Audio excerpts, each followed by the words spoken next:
I want to understand a little bit more about from where you got here to where you are today.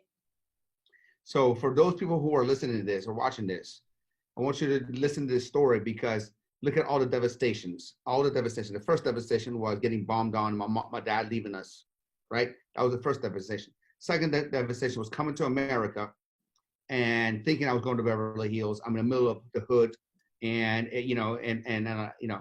Now the third one, I go to school, and I want to learn, you know, I want to learn the language, and I want to play football.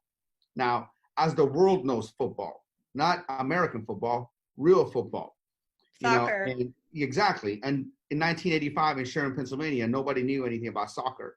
So they said, no, we have football, baseball, and basketball. Ever since I remember as a little kid, I was infatuated with playing the real football. And now I come to a country, I don't speak language, I'm getting picked on, I'm getting bullied, I'm being name called, and now they don't have my favorite sport. I'm devastated. I'm devastated. So I didn't know anything about baseball. I don't know anything about football. I'm like, okay, let me try to play basketball. At least I know I have to put the ball in the hoop. So I tried out for the basketball team.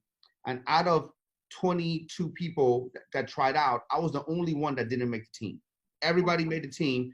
I was singled out. I didn't make the team. I sucked anyway, but you know, ironically, I was the only one. So I went. That's terrible.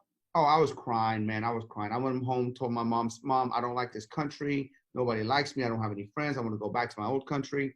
My mom said, that's not, that's not a choice. That's not a choice. I said, what you want, she said, go practice and get better.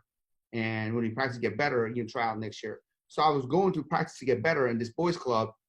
After a month or so, I seen these guys coming out the weight room, and they all looked like Arnold, and they all looked like, Sylvester Stallone. I was like, my God, I want my arms to look like that. I want to be like that. I want to be strong.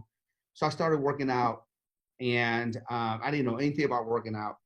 And I started feeling good about myself. I started seeing a little bit of baby muscles, but I fell in love with not only what it did for me on the outside, but really what it did for me on the inside, my self-esteem, the way I carried myself, the way I thought about myself. And weight training and working out is like a very, similar to life, very similar, because no matter where you are in life, there's different obstacles and there's bigger problems to solve. And no matter where you are in your journey of weightlifting, there's always more weights for you to push. And there's always limits for you to push.